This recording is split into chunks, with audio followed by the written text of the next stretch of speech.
When I was a teenager, I lived in a small town located about 30 miles south of Atlanta, Georgia. I didn't get my driver's license in my first car until I was almost 20, so between the ages of 16 and 19, I hitchhiked frequently. This was in the early 70s when people still hitchhiked and many drivers were still willing to pick people up, in spite of the dangers and risks both posed to the driver and the rider. For the most part, I never had any trouble with the people who offered me rides, but occasionally, I would get picked up by someone who would totally creep me out. This is a story about one creepy ride I accepted and how 25 years later, I would discover to my great shock that I may have been much luckier at the time than I had ever imagined. This incident occurred sometime in the summer of 1974 when I was 17. At the time, I was a 6-foot tall, 175-pound, blonde-hair, blue-eyed guy who did not have any trouble connecting with girls for dates. In fact, my story begins with me standing on the side of the highway, with my thumb out as I was trying to get back home after spending the weekend with my girlfriend, who lived in downtown Atlanta. I was traveling south away from the city, and out into the country where I lived with my parents. I recall that I had only had my thumb out for about 15 minutes when a man in a big white Lincoln town car, a very large and expensive car at the time, pulled over. As I walked up to the car, I scanned the inside and looked at the driver, trying to size the situation up as I always did, just to be safe. What I saw was a tidy car with a man in the driver's seat who looked to be in his late 30s or mid-40s, dressed in an expensive suit and tie. He had short black hair, wore black rimmed eyeglasses, and appeared to be rather on the thin side with a gaunt face and dark eyes. I never learned his name, but for the sake of this story, we'll call him Town Car Man. When I got up to the passenger side of the car, I leaned down toward the open window and told him where I was heading to, and asked him if he was going that far, and to which he replied that he was, in a soft voice, and he waved me into the car. I was not at all wary of him, and by all appearances, he was just an ordinary middle-class businessman, and I opened the door and got into the front seat next to him without any hesitation. Generally, when I accepted rides from strangers while hitchhiking, I tried to engage them in a chat, sort of as a way to pay them for the ride by providing good conversation, and also to put them at ease about picking me up by showing that I was a harmless guy and not a creep, even though I felt that I did not at all look dangerous, only if you could call having long hair and dressing in the hippie fashion of the time dangerous.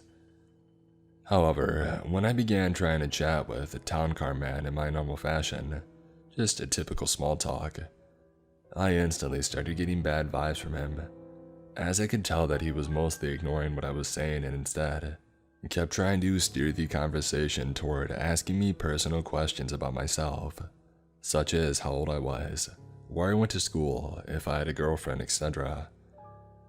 I tried to answer his questions politely as possible without really giving away much real information, but Town Car Man kept getting more and more personal, asking questions that hinted at whether or not I was sexually active with my girlfriend, telling me that when he was my age, he went around all juiced up all the time, and had always been on the lookout for different adventures.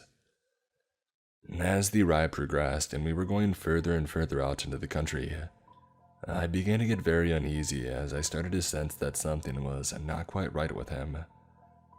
We had left the populated city behind, and were now traveling down an old 2-lane highway through countryside that was sparsely populated.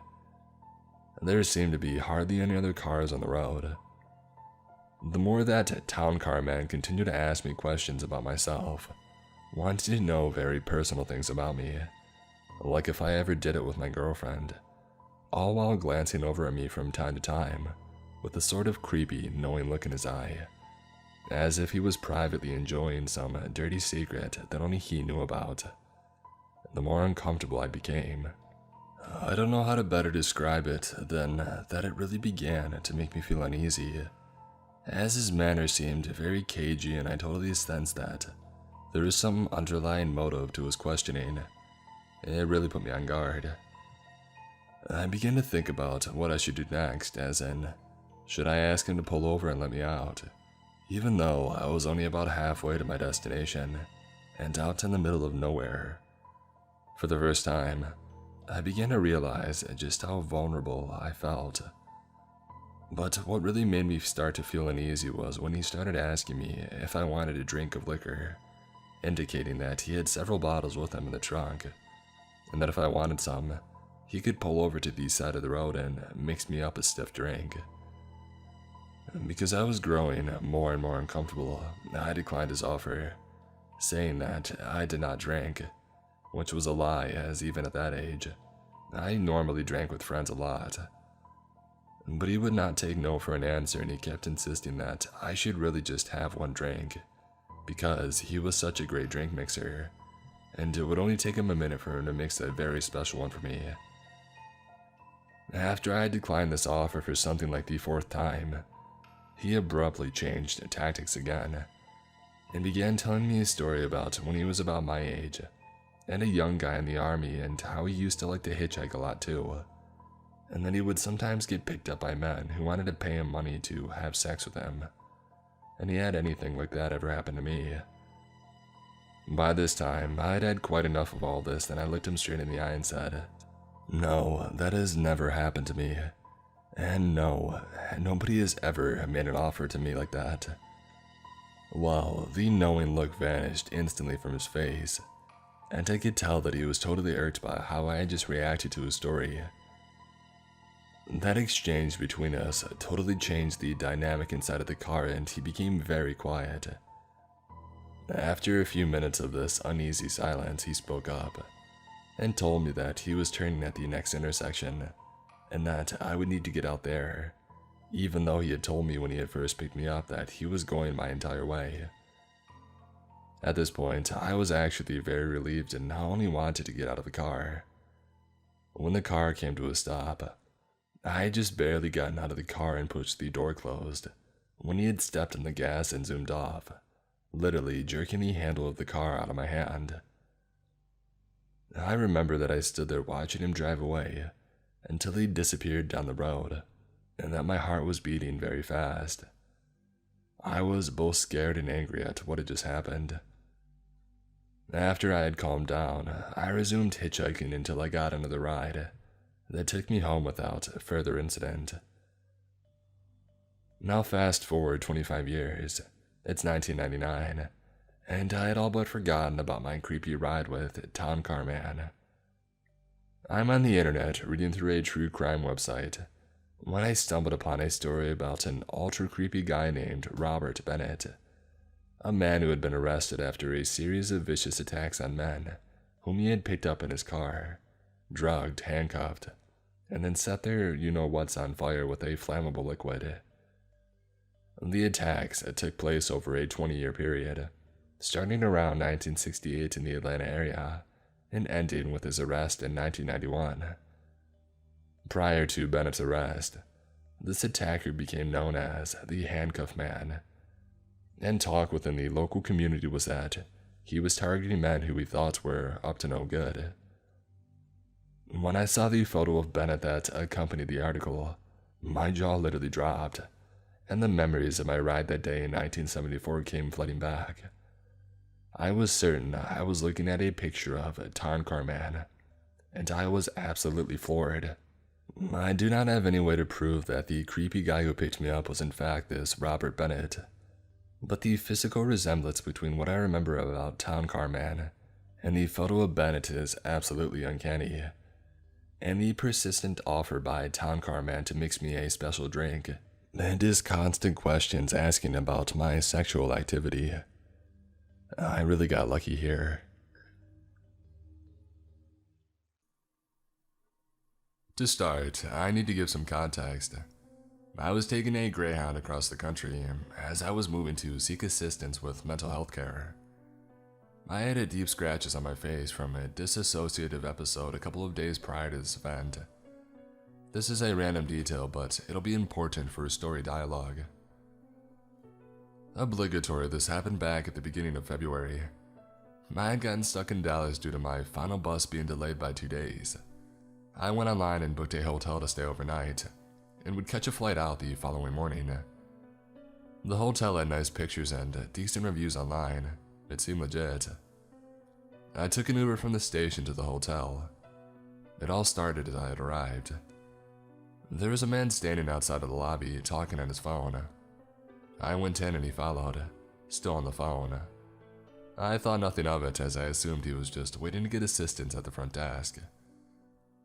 I checked in and discovered the room that I was staying in was in the back of the lot. This hotel was filled with full suites and all of them had private entrances. It was essentially set up as a huge apartment area. The man walked back outside as I was finishing up the check-in process. I got my key and headed out of the lobby to walk across the lot. I had a big suitcase filled with everything that I could fit. I also had a weighted blanket. It was a struggle to wrangle them both, and after 2 days straight of being on a bus, it was difficult for me to wrangle it all, and I dropped my suitcase and blanket.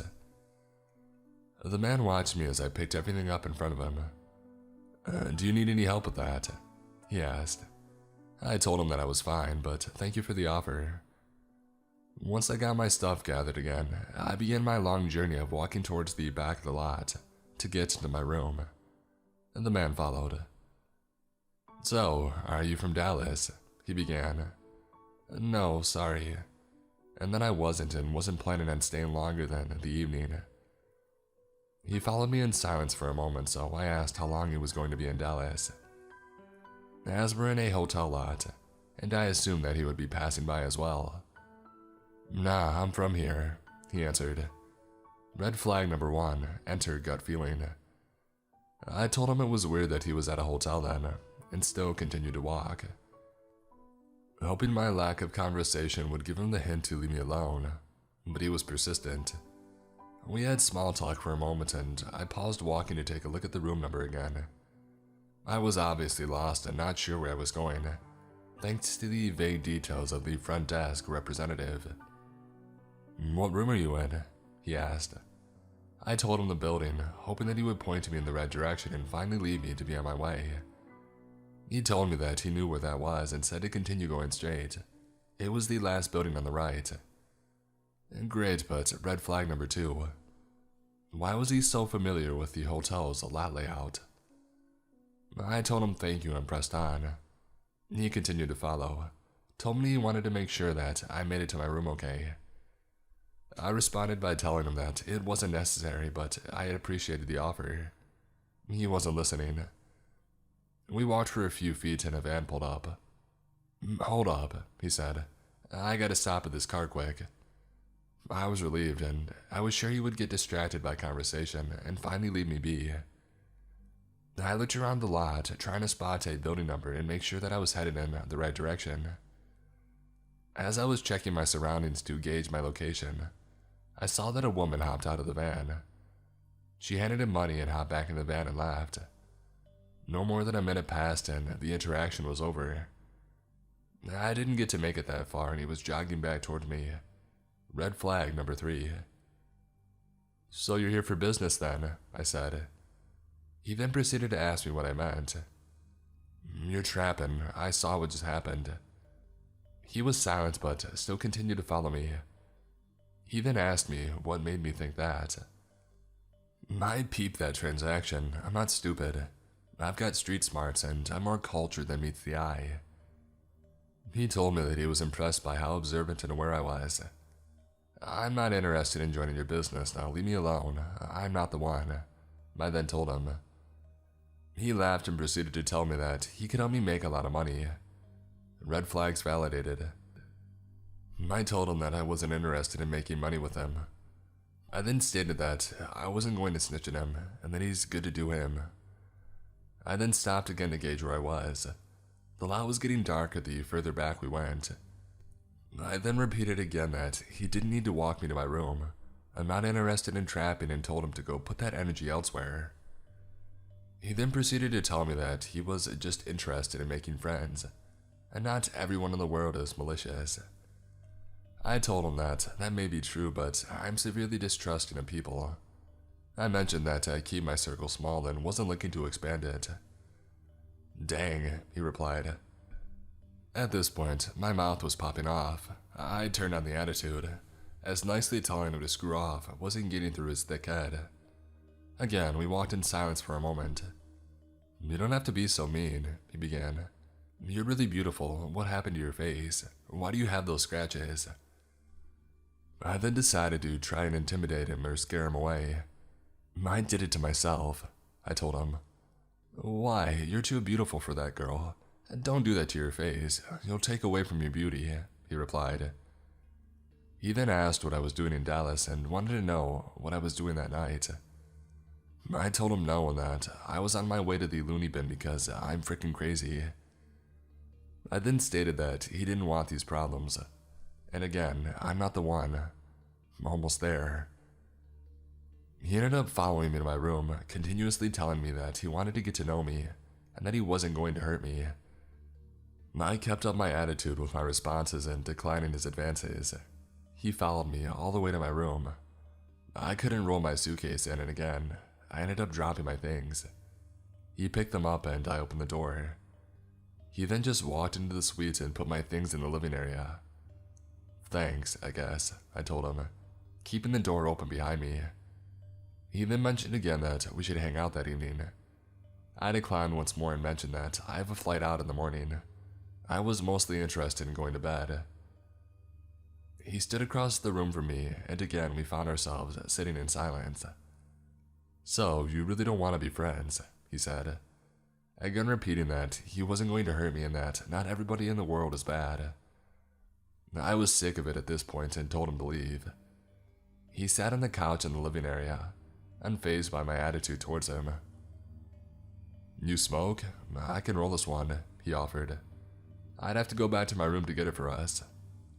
Perfect, I thought. If I say yes, I can get him out, turn out all the lights, and not answer the door when he comes back.